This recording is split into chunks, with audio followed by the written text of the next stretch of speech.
Esta semana queremos tratar do Homo loquens, o humano que se comunica.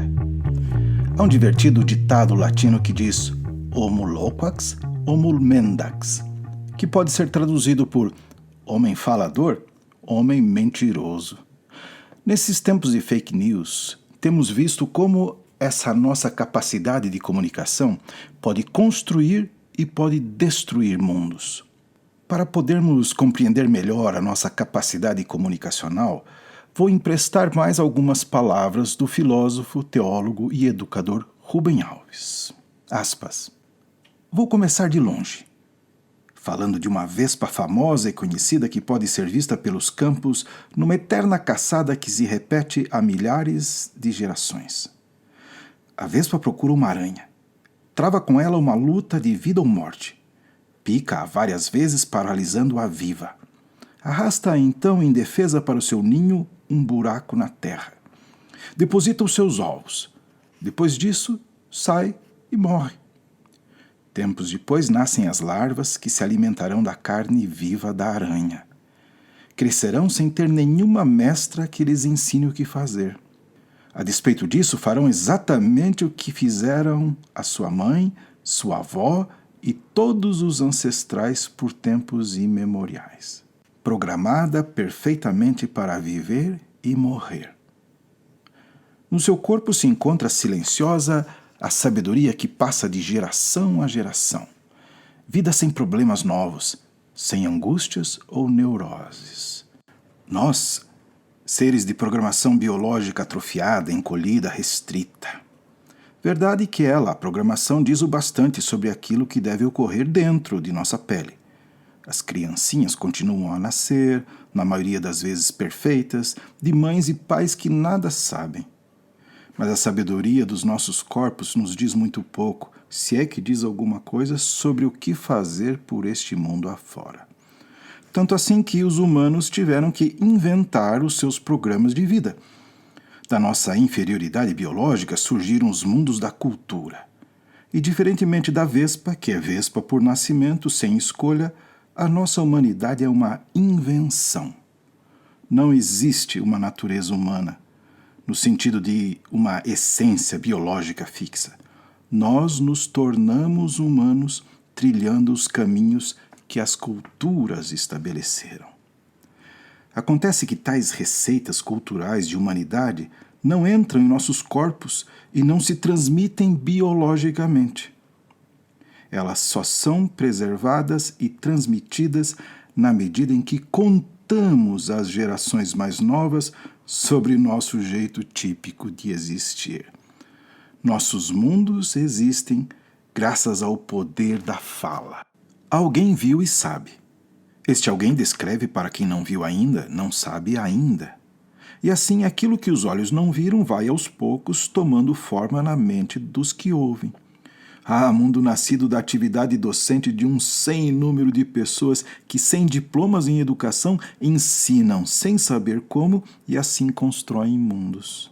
Dizia Carlos Castanheda, cada pessoa que entra em contato com uma criança é um professor que incessantemente lhe descreve o mundo, até o momento em que ela é capaz de perceber o mundo tal como foi descrito.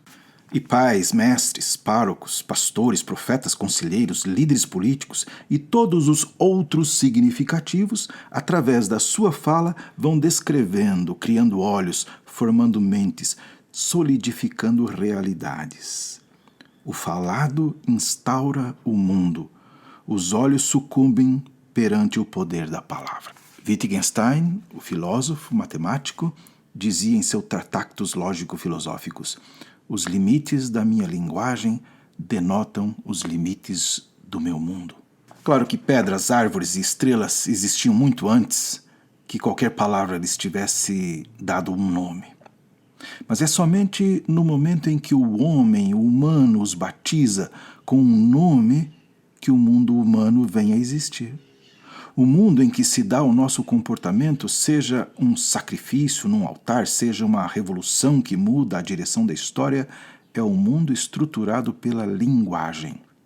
São os nomes que nos dizem o que as coisas significam, se devemos nos aproximar ou fugir. quando, em decorrência de uma experiência catastrófica qualquer, desarticulam-se os nossos esquemas linguísticos e nos vemos privados do poder de dar nome às coisas, perdemos a capacidade de agir como seres humanos. A ansiedade nos invade e o comportamento dantes orientado por uma direção é dominado pelo pânico. Lembro-me de um cavalheiro educado num mundo de interditos alimentares e que aprendera a detestar miolo sem nunca haver provado um. Foi jantar em uma casa em que foi servida couve-flor empanada. Após a refeição, dirigiu um elogio ao anfitriã. Divina, a couve-flor. Couve-flor? O senhor se enganou. É miolo empanado. E sem que tivesse havido uma única alteração nos componentes físico-químicos da situação, a linguagem que envolvia o corpo se encrespou, e a polidez do hóspede se transformou em palidez de um corpo cujo estômago vem à boca, seguida da corrida inevitável ao banheiro para vomitar. Vomitar o quê? Miolo? Absolutamente. Vômito de palavras, rótulos, etiquetas. Assim são as coisas. A linguagem tem o poder de fazer curtos-circuitos em sistemas orgânicos intactos, produzindo úlceras, impotência, frigidez. Mundo marcado pelos interditos. Na verdade, interditos. O dito que vem no meio, desfazendo contatos previamente existentes e fazendo contatos que não existiam. Rubem Alves conclui fazendo alusão ao teólogo, a quem ele chama de pastor de palavras. Referência essa que poderia muito bem se aplicar a todos aqueles e aquelas que estão sempre em busca das melhores palavras para construir o melhor dos mundos.